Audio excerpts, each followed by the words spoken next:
Hello everybody, welcome back. We are doing another Kindle sample. I'm trying to get my way through all these samples, try to find the books that I would really want to read.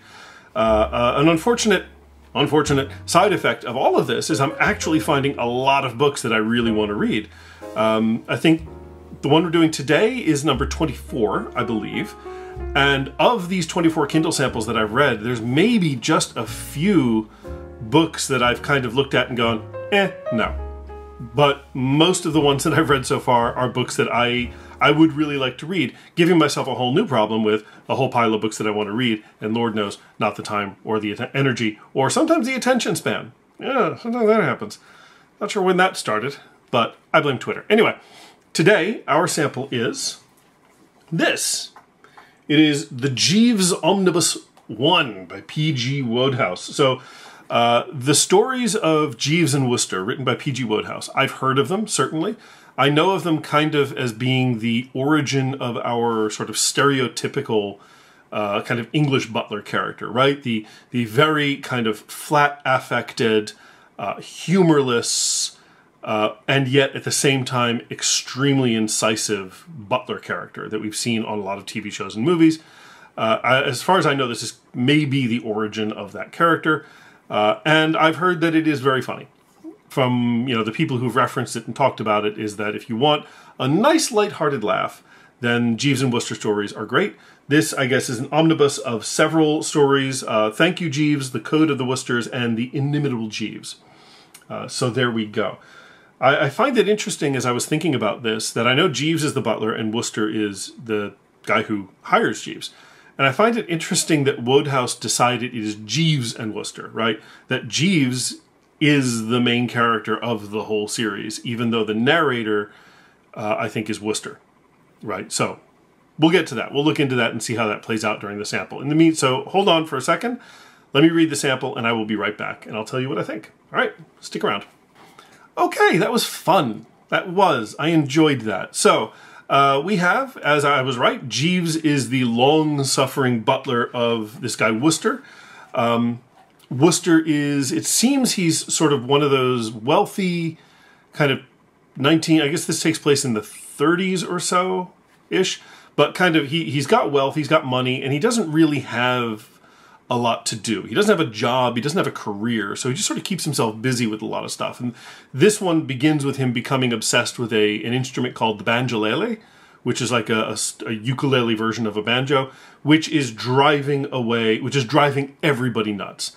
His neighbors hate him. They are sort of like en masse trying to get him to stop. And in fact, it is so bad that Jeeves, his long-suffering, loyal butler, says, if you continue to play this instrument, I will leave you. And Wooster, we learned, which is a really important bit of character from Wooster, is that Wooster is extraordinarily self-obsessed and stubborn, and he says, fine, Jeeves, then off with you.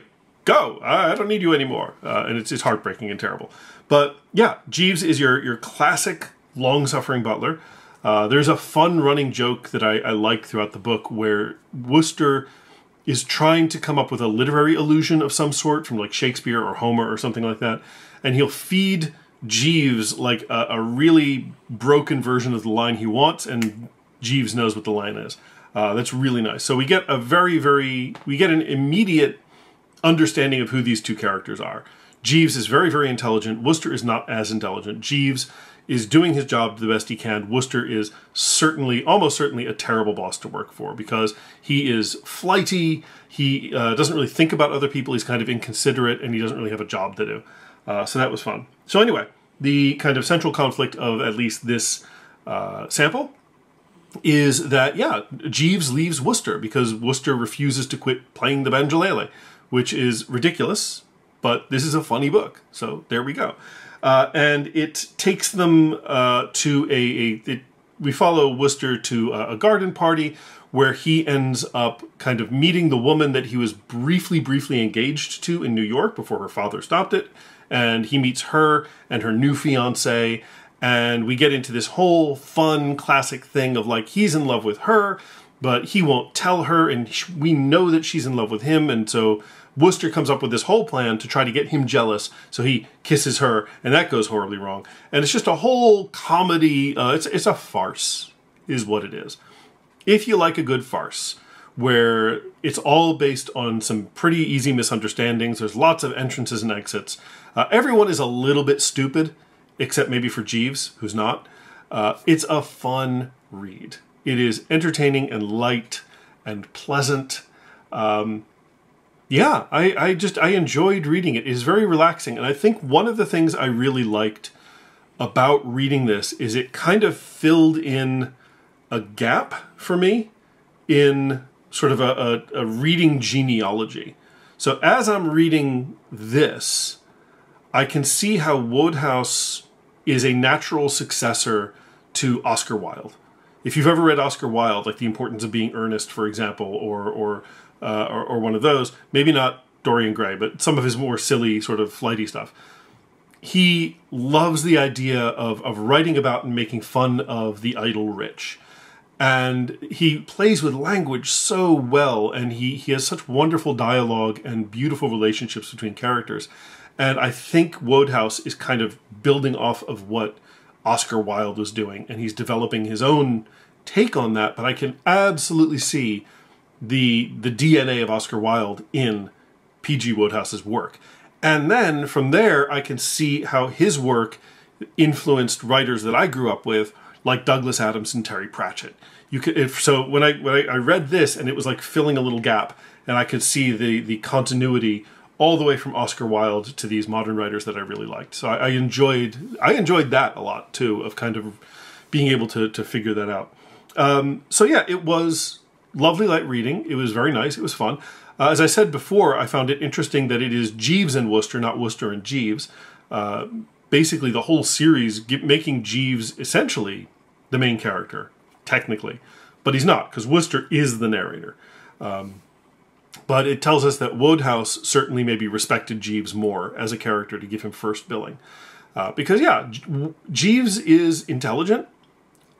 He does his job very well. He is dutiful.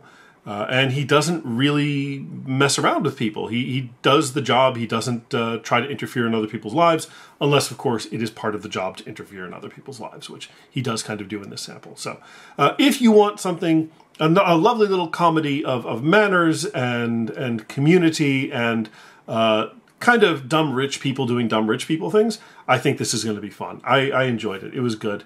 And I'm glad to know that there is so much. When I looked at the sample, at the beginning of the sample, it had a list of P.G. Wodehouse's books, and it's like long.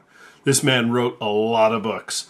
So it's good to know that there's a lot out there. I'm sure I'll never be able to read them all, but I think Jeeves and Wooster will be fun. And I expect that this is the kind of series that you can read when you just need a nice little pick-me-up.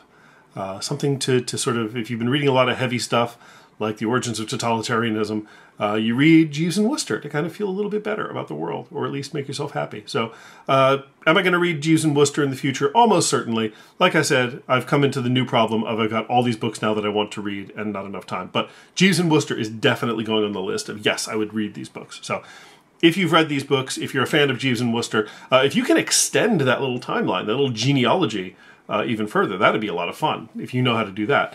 Tell me so in the comments. Put them in there and let me know, and I'm happy to exchange bon mots with you. Are you a Wooster or are you a Jeeves? I think that would be one of the weirdest, most sort of obscure personality tests you might find on the internet. It may be out there. I'll have to investigate. Anyway, thanks for coming along. I guess I'll see you for the next Kindle sample. So until then, stay well. See you next time.